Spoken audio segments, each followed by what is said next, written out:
ان الحمد للہ والصلاة والسلام علی رسول اللہ وعلی آلہ واصحابہ ومن والہ۔ اللہ تعالیٰ کا فضل و کرم ہے کہ انبیاء علیہم السلام کی باتیں ہمارے ساتھ ہیں۔ یقیناً یہ بہت بڑی سعادت ہے، توفیق ہے جو اللہ تعالیٰ کی طرف سے عطا ہوئی ہے۔ تو اللہ تعالیٰ کا اس عظیم احسان پر ہم اس کا شکر ادا کرتے ہیں۔ کل ہم لوگوں نے آدم علیہ السلام کے بارے میں سنا، بہت ساری باتیں ہمارے ساتھ تھیں۔ آج انشاءاللہ نوح علیہ السلام کے بارے میں ہماری گفتگو ہے۔ تو نوح علیہ السلام کی گفتگو شروع کرنے سے پہلے ہم لوگ آدم علیہ السلام کی جو باتیں ہم نے پڑھی ہیں اس سے ہم کو کیا فائدہ ہماری زندگیوں میں حاصل ہوتا ہے اس کا ذکر ہم سنیں گے۔ ہمارے پاس مصابیح الضیاء کتاب ہے جس میں شیخ عبد الرحمن السعدی رحمہ اللہ نے فوائد بیان کیے ہیں کہ ہر نبی کے واقعے سے آپ کو اور میری زندگی میں کیا فائدے حاصل ہوتے ہیں۔ انبیاء کا قصہ جب سننے کی بات آتی ہے تو عام طور سے سمجھا جاتا ہے کہ سارا قصہ بیان ہوگا، لیکن قصہ سننے اور سنانے کے ساتھ قرآن مجید کہتا ہے عبرہ، یہ عقل مندوں کے لیے عبرت ہے۔ کیا عبرت ہے، کیا باتیں ہیں؟ تو اس سے پہلے کہ ہم نوح علیہ السلام کی باتیں شروع کریں تو میں آپ کو بتانا چاہتا ہوں یہ کتاب ہمارے پاس جو ہے عربی زبان میں یہ کتاب ہے، اور اس کتاب کا نام ہے مصابیح الضیاء من قصص الانبیاء من تیسیر اللطیف المنان فی خلاصۃ تفسیر القرآن۔ شیخ عبد الرحمن بن ناصر السعدی رحمہ اللہ کی تفسیر ہے، تفسیر سعدی، جس کا روزانہ فجر کے بعد ہمارا ایک چھوٹا سا آڈیو کلپ آتا ہے 10 منٹ کا، پوری تفسیر کا کلپ ہم لوگ سورہ بقرہ سے شروع کرے ہیں۔ تو شیخ نے اس تفسیر کے جس انبیاء کا ذکر کیا، اس انبیاء کی بعض باتیں شیخ نے اپنی کتاب میں بتلائی ہیں کہ ہر نبی کے ذکر سے کیا فائدے آپ کو حاصل ہوتے ہیں۔ تو چلیے اسی کا ذکر ہم سنتے ہیں۔ سب سے پہلے ہم اس فوائد کو سن لیں گے، پھر آگے نوح علیہ السلام کے واقعے کی طرف ہم آگے بڑھیں گے۔ من فوائد قصۃ آدم ابی البشر علیہ السلام، آدم علیہ السلام کا قصہ ہم نے پورا سنا۔ اللہ تعالیٰ نے کیسے آدم علیہ السلام کو پیدا فرمایا، تخلیق کی، پھر فرشتوں سے کیا بات چیت ہوئی، فرشتوں سے سجدہ کروایا اور ابلیس نے سجدے سے انکار کیا، پھر جنت سے نکالے گئے اور ابلیس کو پہلے نکالا گیا، اور پھر زمین پر آباد ہوئے، اور اس درخت کے پھل کھانے سے منع فرمایا گیا، اور جب کھا لیا تو استغفار کیا، اللہ تعالیٰ سے اپنی خطا کی بخشش چاہی آدم اور حوا نے، اور پھر حابیل اور قابیل کا ذکر آخر میں آیا، اور وفات آدم تک کی باتیں کل کے درس میں ہم نے اللہ تعالیٰ کی توفیق سے سن لی ہیں۔ تو چلیے شیخ لکھتے ہیں الفائدۃ الاولی، الفائدۃ الاولی، آپ اسے نوٹ کر لیں، اللہ تعالیٰ آپ کے لیے اور میرے لیے آسانی فرمائے۔ کہتے ہیں الفائدۃ الاولی، آدم علیہ السلام کے سارے واقعے میں پہلا فائدہ، پہلی عبرت ہم کو کیا ملتی ہے؟ کہا کہ یہ ایسا قصہ ہے آدم علیہ السلام کا جس کو قرآن نے ذکر کیا، اور جتنی پہلی کتابیں ہیں اس میں بھی آدم علیہ السلام کا قصہ ہے، اور پہلے لوگ یہودی، عیسائی سارے اس بات کو مانتے ہیں، لیکن بعد میں کچھ زمانے میں کچھ لوگ آئے، انہوں نے کہا کہ نہیں، آدم یہ تو ایک کہانیوں کی شخصیت ہے، جیسے چھوٹے بچوں کے جو یہ کہانیوں کی کتاب آتی ہے، کہانیوں کی کتاب آتی ہے، اس میں ایک کیریکٹر بنایا جاتا ہے اور وہ کیریکٹر پر ساری کہانی بنائی جاتی ہے. کہا کہ آدم تو بس یہ ہے، آدم کی کوئی حقیقت نہیں علیہ السلام. آدم کہا کہ پھر انسان کیسے پیدا ہوا؟ کہا کہ انسان پہلے سمندر میں مچھلی کی طرح جیتا تھا، پھر وہ زمین پر جانور کی طرح دوڑنے لگا، اور پھر ترقی کرتے کرتے انسان بن گیا. نظریۃ الارتقاء، ڈاروین کا جو نظریہ ہے. تو پہلی چیزیں معلوم ہوتی ہے فَلَمَّا جَاءَتْهُمْ رُسُلُهُمْ بِالْبَيِّنَاتِ فَرِحُوا بِمَا عِنْدَهُمْ مِنَ الْعِلْمِ وَحَاقَ بِهِمْ مَا كَانُوا بِهِ يَسْتَهْزِئُونَ. اس طرح سے بہت سارے باطنیہ ہیں، قرامطہ ہیں، گمراہ فرقے ہیں جو صحیح عقیدے سے لوگوں کو گمراہ کرتے ہیں. آدم علیہ السلام کے اس سچے اور صحیح واقعے کا انکار کرتے ہیں. یہ ملحد ہیں، کافر ہیں، زندیق ہیں. اسی چیز کو آپ لوگوں کے سامنے ظاہر کرنا ہمارا کام ہے. ہم لوگ آپ کو بتائیں کہ آدم علیہ السلام کا واقعہ بالکل سچا ہے جس کو قرآن نے کہا. فائدہ نمبر 2، الفائدۃ الثانیہ فضیلۃ العلم. علم کی فضیلت ظاہر ہوتی ہے. ماشاءاللہ آپ سب لوگ علم سیکھنے کے لیے ہمارے ساتھ ہیں. فرشتوں پر جب یہ ظاہر ہو گیا کہ آدم علیہ السلام نے ان چیزوں کے نام اور بتلائی جو فرشتے نہیں معلوم ہیں، تو انہوں نے کہا کہ واقعی آدم وہ اجلال اور توقیر کے مستحق ہے، وہ علم میں ہم سے زیادہ ہے. تو اہل علم کا احترام ہونا چاہیے. ایسے نہیں جیسے ہماری مسلم قوم کرتی ہے، مسجدوں کو سجاؤ، اماموں کو ستاؤ. یہ غلط ہے، یہ غلط ہے، جس کی وجہ سے اللہ کا عذاب آتا ہے. اللہ کا عذاب آتا ہے. آپ اچھی طرح سمجھ گئے ہوں گے کہ یہ نہیں ہونا چاہیے. جو بھی اہل علم ہے، علم والا ہے، اس کی قدر ہونی چاہیے. ایسا نہیں کہ مسجدیں تو سجی جا رہی ہیں لیکن عالم ستایا جا رہا، امام ستایا جا رہا، بولا کہ ایسا نہیں ہونا چاہیے. اس کے بعد دیکھیے فضیلۃ العلم وان الملائکہ لما تبین لهم فضل آدم. جب فرشتوں پر آدم علیہ السلام کی فضیلت ظاہر ہو گئی تو فرشتوں نے کیا کیا؟ فرشتوں نے فوراً اس کو مان لیا. آدم علیہ السلام کی توقیر، اجلال، کہا کہ یہ تو واقعی بڑے تکریم کے مستحق ہیں. وَلَقَدْ كَرَّمْنَا بَنِي، کہ اللہ تعالیٰ نے کسی کو علم دیا ہے تو ویسے اس علم کا اعتراف کرے جیسے فرشتوں نے کیا. فرشتوں نے کیا کہا؟ سبحانک لا علم لنا الا ما علمتنا، سبحانک لا علم لنا الا ما علمتنا. اے اللہ تیری ذات بڑی پاک ہے، تو نے جو سکھلایا وہ علم ہمارے پاس ہے، یہ علم تو نے سکھلایا ہے. تو آدمی جتنا علم سیکھتا ہے اس کے اندر اتنا تواضع ہونا چاہیے، انکساری ہونی چاہیے، عاجزی ہونی چاہیے.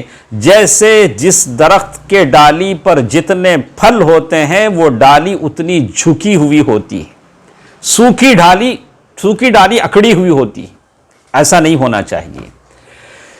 اسی طرح یہ فرشتوں کا جواب ہے. کہا وَالثَّنَاءُ عَلَيْهِ بِتَعْلِيمِهَا وَتَعْلِيمِ الْجُهَّالِ.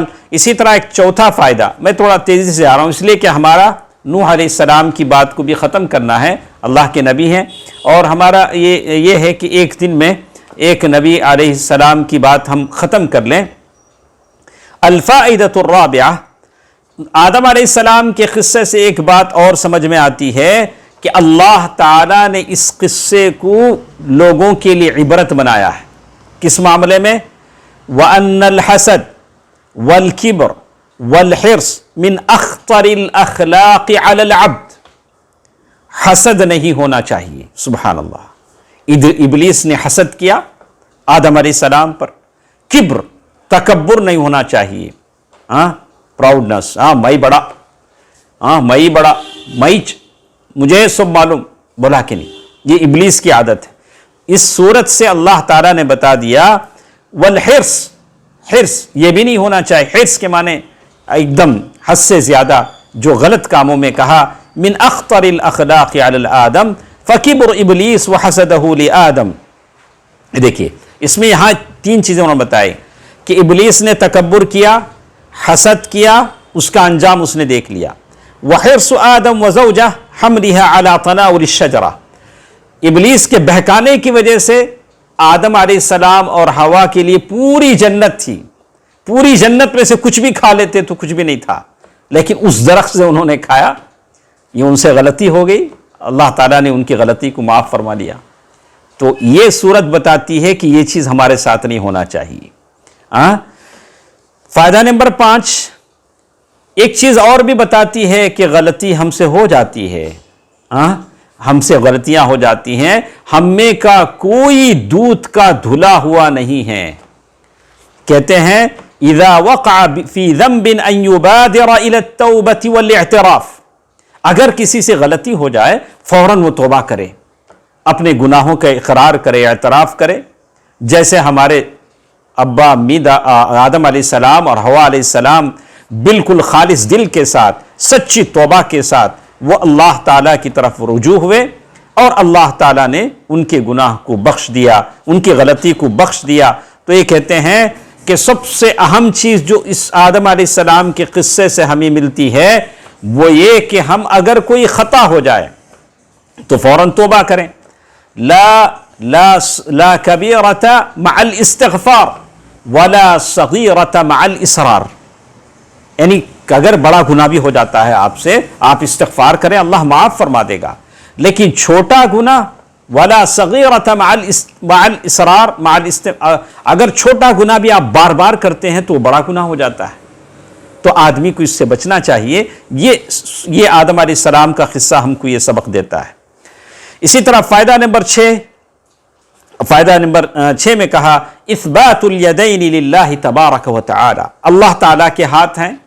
اللہ تعالیٰ نے کہا لما خلقت بیدی، میں نے اپنے ہاتھ سے تمہیں بنایا۔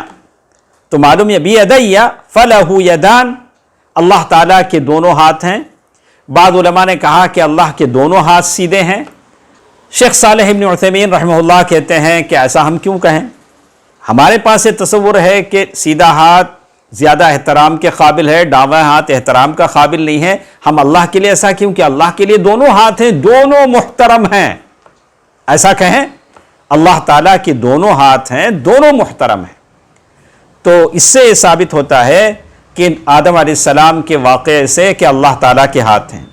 کیسے ہیں اللہ بہتر جانتا ہے، بدون تحریف و بدون تعطیل و بدون تمثیل و بدون تکییف، نہیں، ہم اس کی مثال بھی نہیں دیں گے، اس کی کیفیت بھی نہیں بیان کریں گے، اور اس کو کچھ رد و بدل بھی نہیں کریں گے، یعنی یہ ساری، اور اس کو بالکل انکار بھی نہیں کریں گے۔ ہم کہیں گے کہ اللہ کے ہاتھ ہیں، کیسے ہیں، کما یلیق بجلالہ و کمالہ، جیسے اللہ تعالیٰ کے لائق ہے ویسے۔ تو اسی لیے علماء نے یہ بھی پسند کیا ہاتھ کے اشارے سے بھی ایسا بتایا جائے کہ اللہ کے ہاتھ ایسے ہیں، اس کی انگلیاں ایسے نہیں۔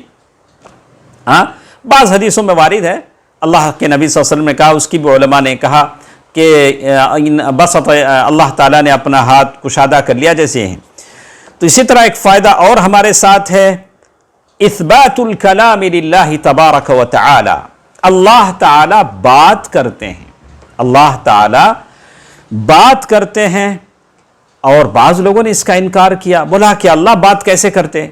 بات کرنے کا مطلب یہ کہ جب کوئی بات کرتا ہے تو اس کا وائس جنریٹ ہوتا ہے، حدث، یہ تو نئی چیز ہے۔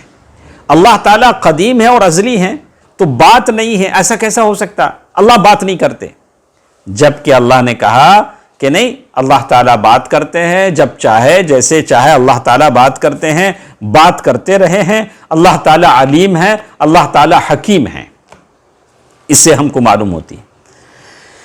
اسی طرح ایک اور چیز آدم علیہ السلام کے واقعے سے ہماری سمجھ میں آتی ہے، ان العبد اذا خفیت علیہ حکمت اللہ، بظاہر بعض چیزوں میں اللہ تعالیٰ جو بھی کرتے ہیں آپ کو سمجھ میں نہیں آتا ہے، اللہ کی حکمت آپ کی سمجھ میں نہیں آتی۔ کیسے آئیں گی؟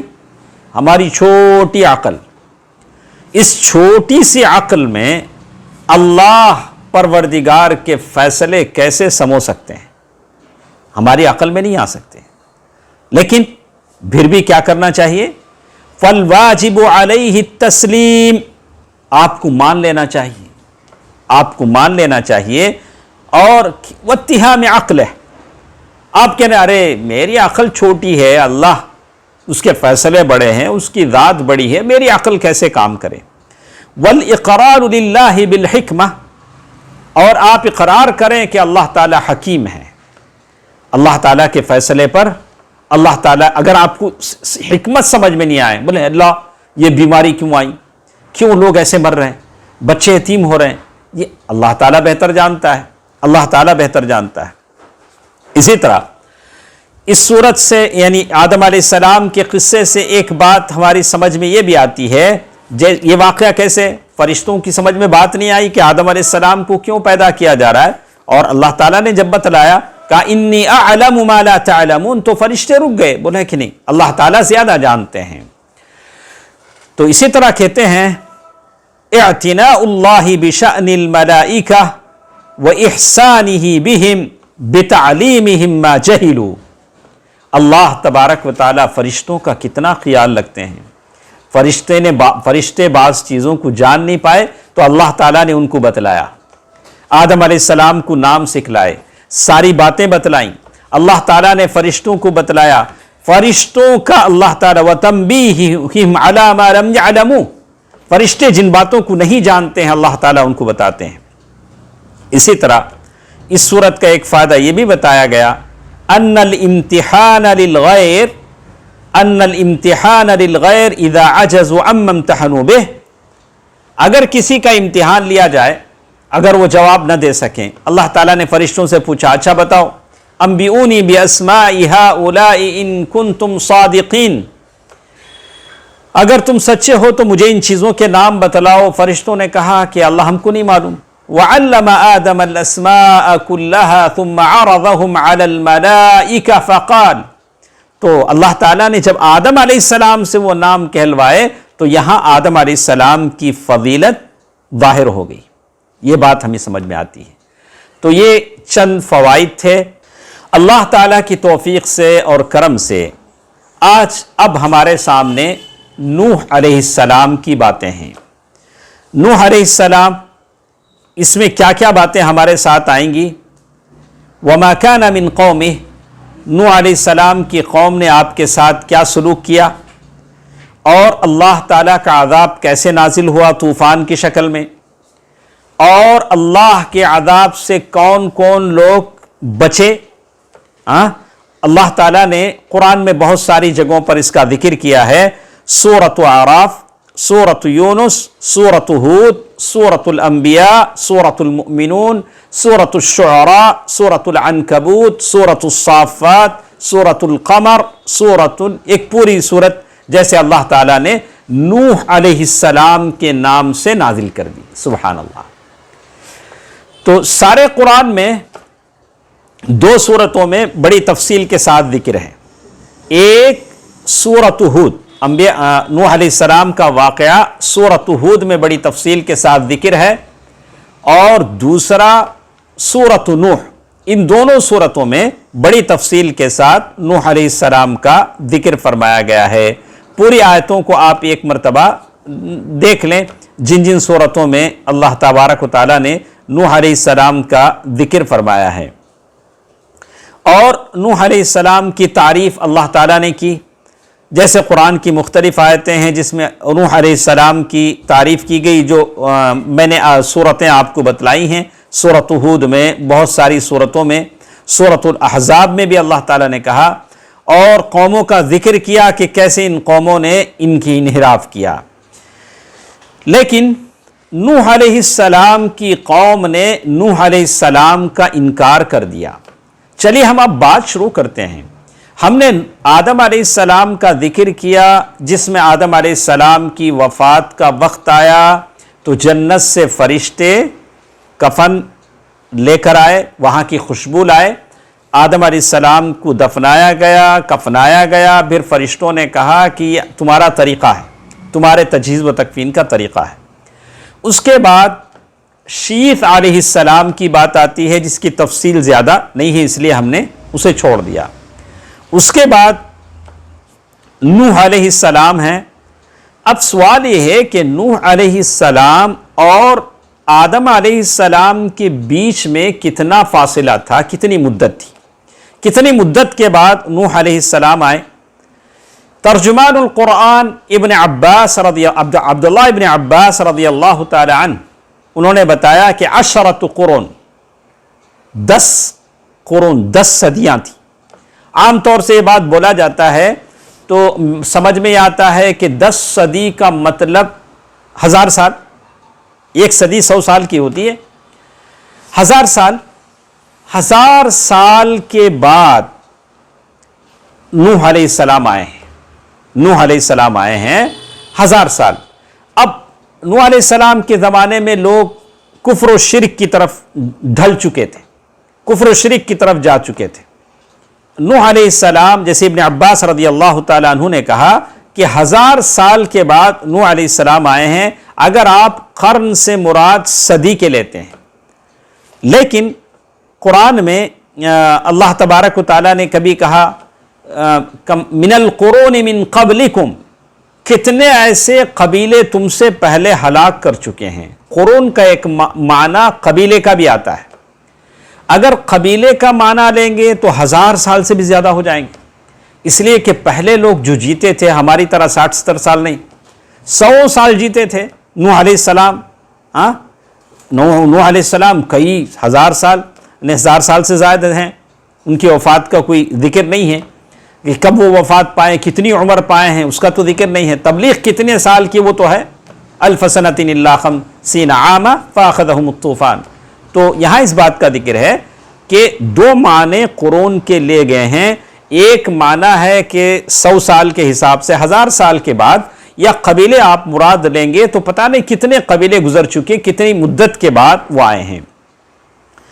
تو نوح علیہ السلام جو مبعوث کیے گئے، جس میں کہا گیا کہ ابن عباس رضی اللہ تعالیٰ عنہ نے قرآن مجید کی وہ آیت جس میں بیان کیا گیا، یہ قرآن مجید کی آیت ہے سورۃ نوح آیت نمبر 20 پر 3، جس میں اللہ تعالیٰ نے کہا وَقَالُوا لَا تَذَرُنَّ آلِهَتَكُمْ وَلَا تَذَرُنَّ وَدًّا وَلَا سُوَاعًا وَلَا يَغُوثَ وَيَعُوقَ وَنَسْرًا۔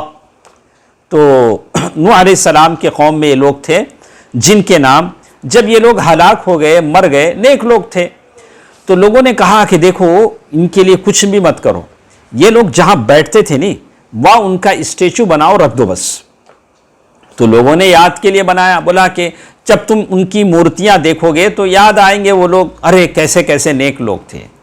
تو عبادت تو نہیں ہوتی تھی، لیکن جب یہ جو لوگوں نے اسٹیچو بنایا، مورتیاں بنائی، ان کا مقصد تھا بس یاد دہانی، لیکن جب وہ لوگ مر گئے، وہ لوگ دنیا سے ختم ہو گئے، تو اس کے بعد میں آنے والوں نے کہا کہ ضرور ہمارے باپ دادا نے جب اس کی اسٹیچو بنائے ہیں تو ضرور یہ صاحب کرامات ہیں، ہم ان کی عبادت ہونی چاہیے۔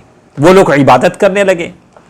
نسلیں بدلتی جاتی ہیں تو ایسی ہوتا ہے، کبھی ہم لوگ سویٹ میموری کے نام سے فوٹو اتار لیتے ہیں، اس کا البم بنا لیتے ہیں، بڑے اس سے ہم رکھ لیتے ہیں، لیکن جب ہماری نسلیں بعد میں آئیں گی تو کہا کہ ضرور ہمارے لکڑ دادا نے، پردادا نے کسی بزرگ کی تصویر بنائی ہے، اس کو تو اس کے تلک لگنا چاہیے، اس کا پھول کا ہار لگنا چاہیے، اس کا فریم بن کے ہمارے گھر کی دہلیز پہ ہونا چاہیے، ایسی بات ہوتی ہے۔ نوح علیہ السلام کے زمانے میں بھی ایسی ہوئی۔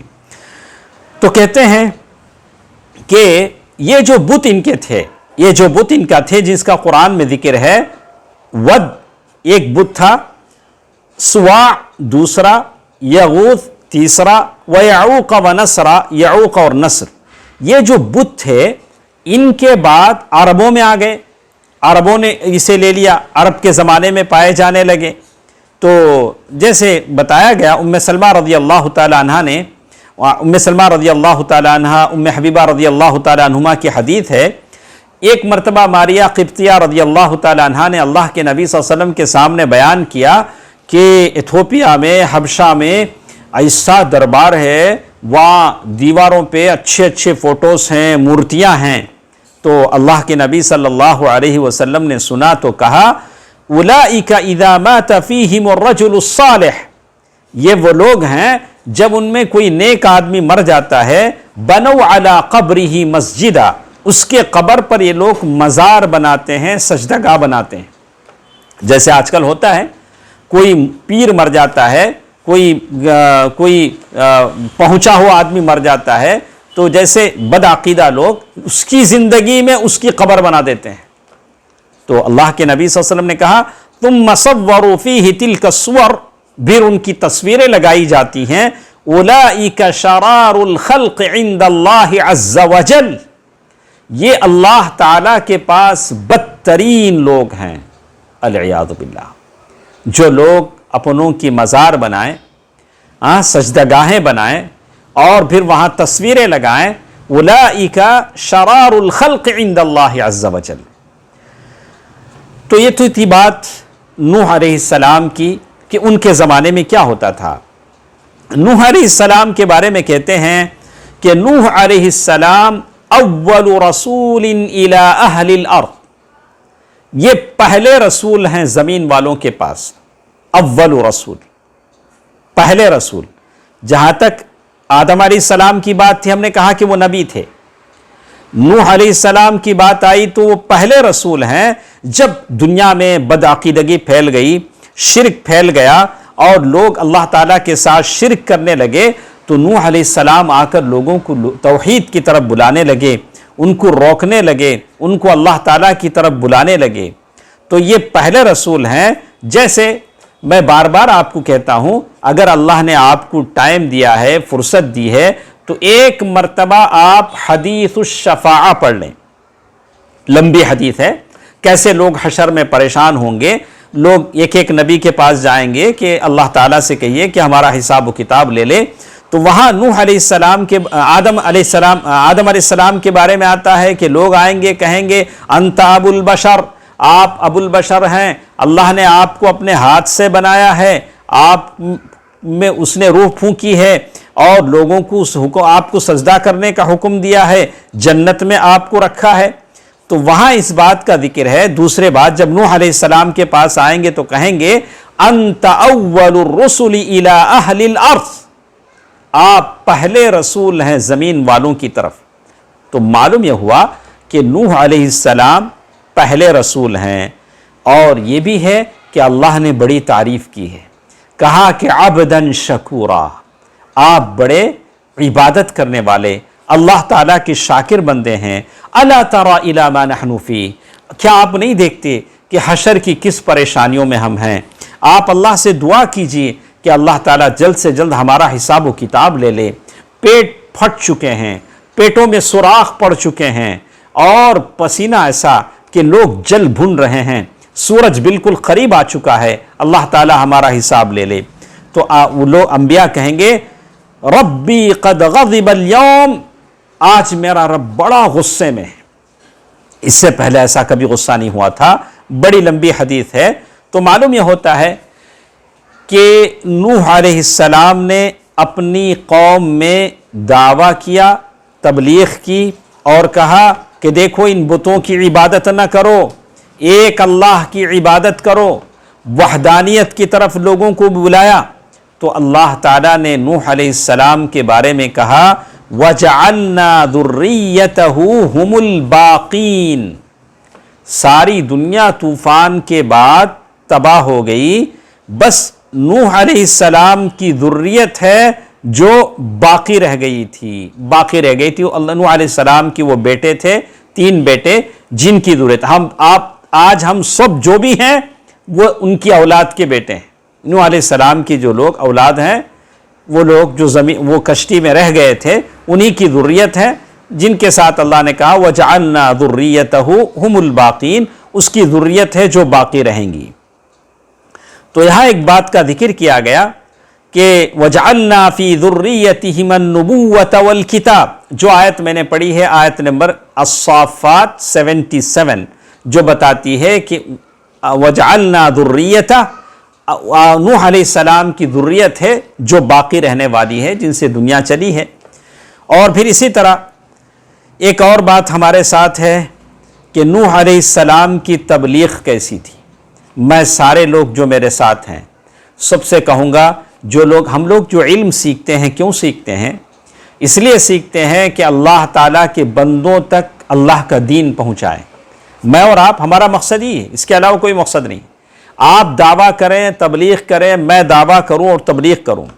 دیکھیے ہم نوح علیہ السلام کو دیکھتے ہیں، فَذَكَرَ أَنَّهُ دَعَاهُمُ اللَّهُ إِلَى اللَّهِ بِأَنْوَاعِ الدَّعْوَةِ، دعویٰ اور تبلیغ کے جتنے بھی طریقے ہو سکتے تھے نوح علیہ السلام نے سب کو آزمایا، پتہ نہیں کس وقت کس پر کیا چیز اثر ہو جائے۔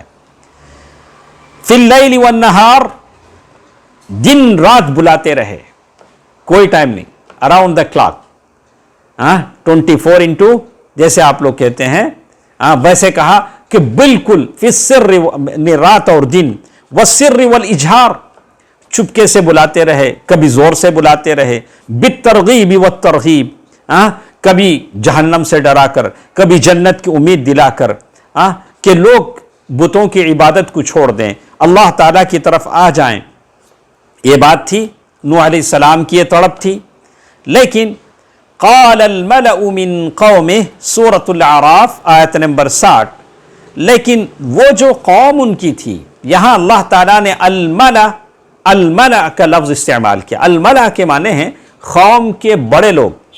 انبیاء علیہ السلام نے جب جب دعویٰ کیا، جن لوگوں نے اپوز کیا، جن لوگوں نے ٹکرایا انبیاء علیہ السلام کی دعوت سے، وہ قوم کے بڑے بڑے لوگ تھے۔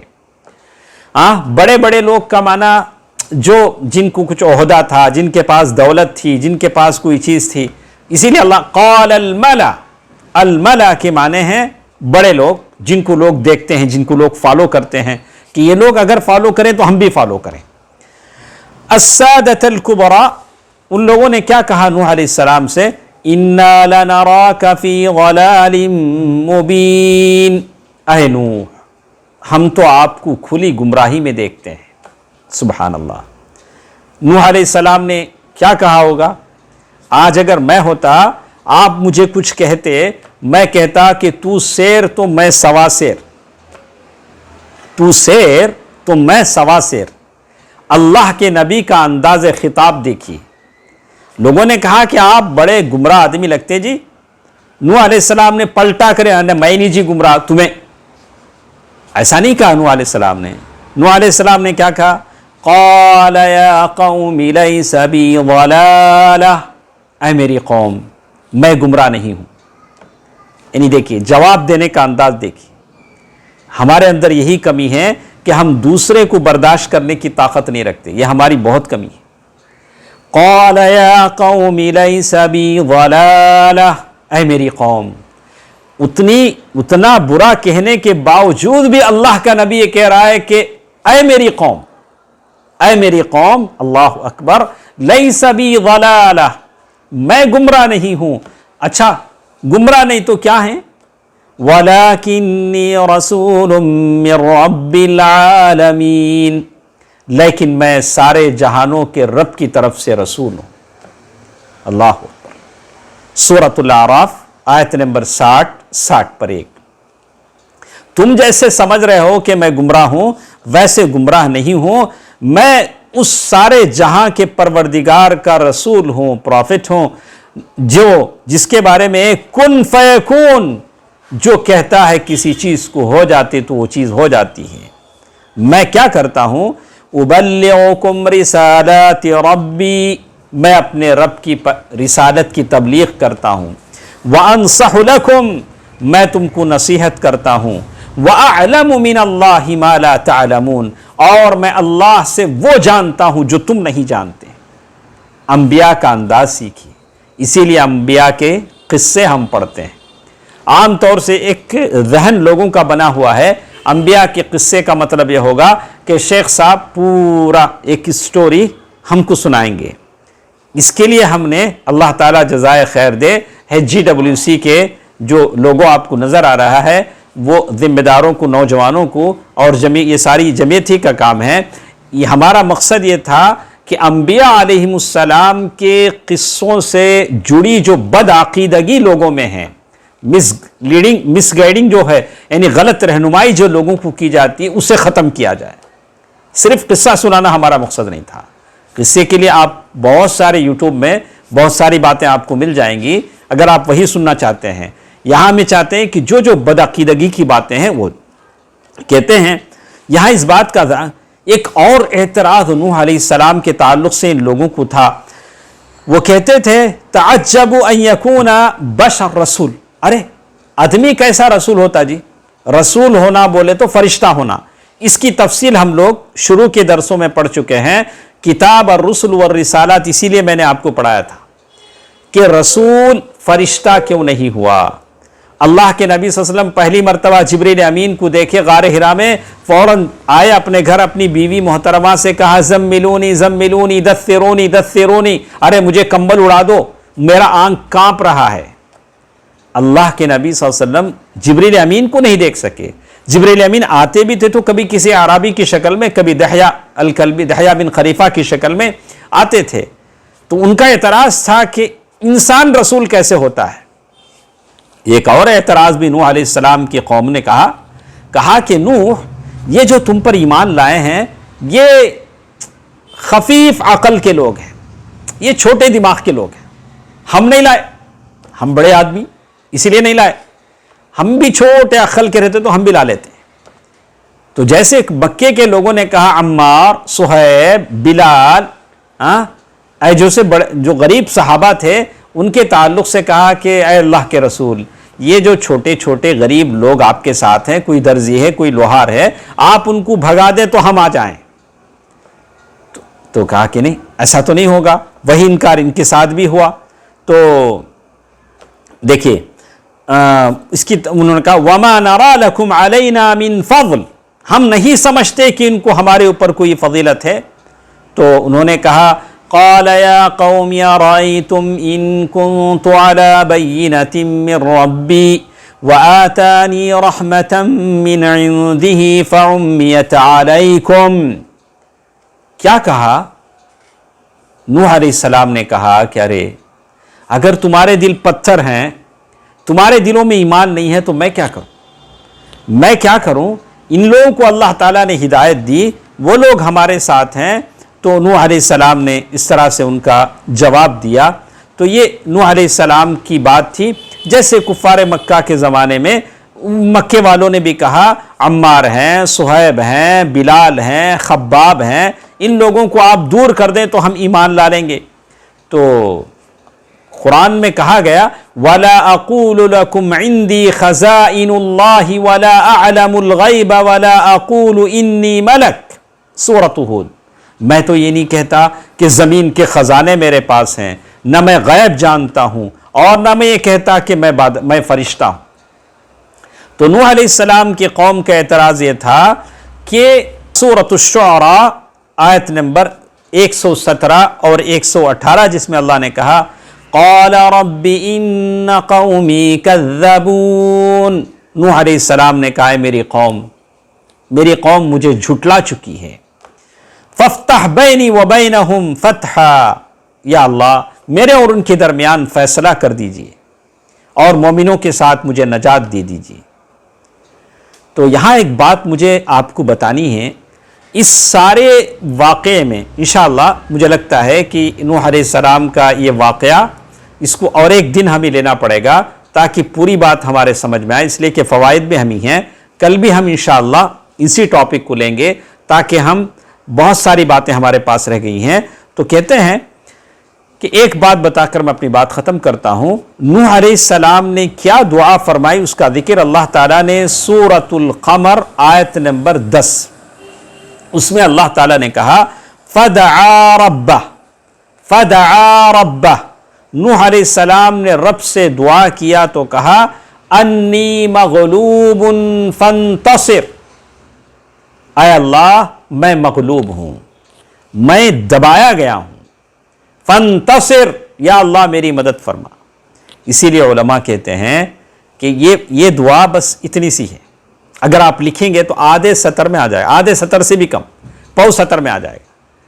یہ نہیں دیکھا جائے گا کہ آپ کتنے گھنٹے دعا کرتے ہیں، یہ دیکھا جائے گا کہ آپ کس انداز سے دعا کرتے ہیں.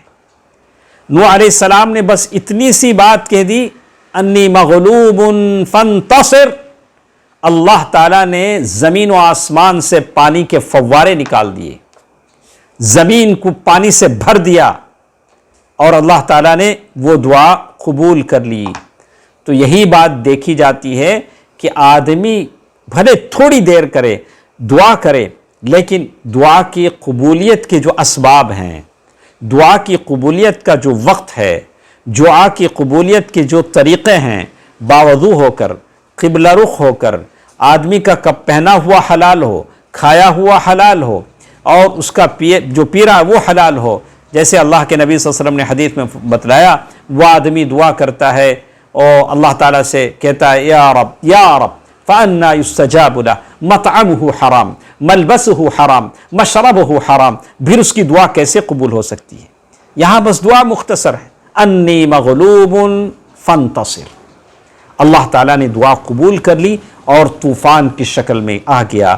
تو یہ طوفان پھر نوح علیہ السلام کا بیٹا، نوح علیہ السلام کی بیوی، ان کا حال، اور اس کے بعد یہ کشتی جا کر کہاں رکی، اور کشتی میں کون کون لوگ تھے، اور اس کشتی میں جو جانور سوار ہوئے ان جانوروں کے تعلق سے کیا کہا گیا، اس میں کتنی قصے کہانیاں بنائی گئی کہ کشتی میں کیا جانور تھا، کس کس جانور کو لیا، کیسے کیسے اسرائیلی واقعات کو مفسرین نے لکھا، اور اس نوح علیہ السلام کے واقعے میں میرے اور آپ کے لیے کیا عبرتیں ہیں، انشاءاللہ کل کے درس میں ہم سنیں گے۔ اللہ تعالیٰ جو بھی ہم سنتے ہیں اس کو صحیح طور سے سمجھنے، یاد رکھنے، اس میں جو اچھی باتیں ہیں اسے دوسروں تک پہنچانے کی اللہ تعالیٰ توفیق دے، آمین۔ والسلام علیکم ورحمۃ اللہ وبرکاتہ۔